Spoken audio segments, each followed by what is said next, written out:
Hello friends, welcome to my YouTube channel. मेरे YouTube channel पर आप सभी का स्वागत है। आज हम लोग पढ़ेंगे झारखंड सरकार द्वारा निर्धारित कक्षा 6 के लिए विषय हिंदी का पाठ 15 सपने का सच, जिसके लेखक का नाम है डॉक्टर अरविंद मिश्र। इसके प्रश्न उत्तर को देखेंगे। हमारा पहला प्रश्न है, रोहित को किस तरह के सपने आते थे? तो उत्तर होगा, रोहित को आसमान में ऊंचे और ऊंचे उड़ने, चिड़ियों की तरह स्वयं के उड़ने के सपने आते थे। प्रश्न संख्या 2 है, सपने में रोहित किस प्रकार उड़ रहा था?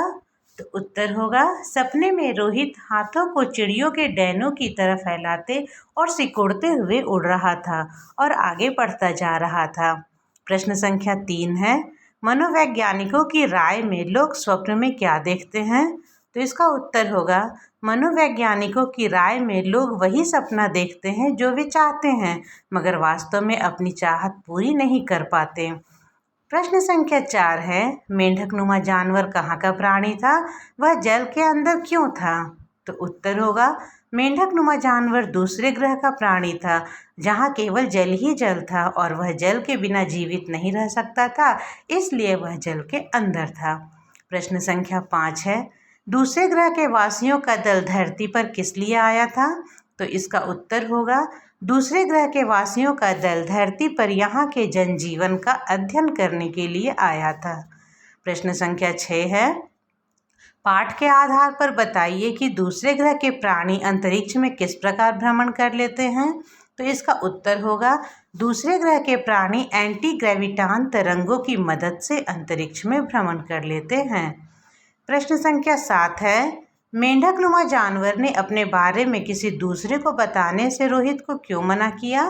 तो इसका उत्तर है, मेंढकनुमा जानवर ने अपने बारे में किसी दूसरे को बताने से इसलिए मना किया क्योंकि रोहित की बातों पर कोई भी विश्वास नहीं करेगा। प्रश्न संख्या 8 है, हम धरती की सतह पर किस कारण से टिके हुए हैं? तो इसका उत्तर होगा, हम धरती की सतह पर गुरुत्वाकर्षण शक्ति के कारण टिके हुए हैं। प्रश्न संख्या 9 है, दूसरे ग्रह का प्राणी रोहित से यह क्यों कहता है कि अगली 2 शताब्दियों में धरती पूरी तरह जलमग्न हो जाएगी? कारण सहित लिखिए। तो इसका उत्तर होगा, हमारी धरती पर जनसंख्या वृद्धि और पेड़ों के लगातार कटाव के कारण तापमान के बढ़ने से उत्तरी ध्रुव और दक्षिणी ध्रुव की सारी बर्फ पिघल जाएगी और यह धरती पूरी तरह जलमग्न हो जाएगी तथा यह संसार खत्म हो जाएगा। तो ये प्रश्न उत्तर थे सपने का सच पाठ का। आशा है आपको समझ में आया होगा। यदि मेरा वीडियो पसंद आया होगा तो प्लीज़ मेरे चैनल को लाइक, शेयर एंड सब्सक्राइब करिएगा।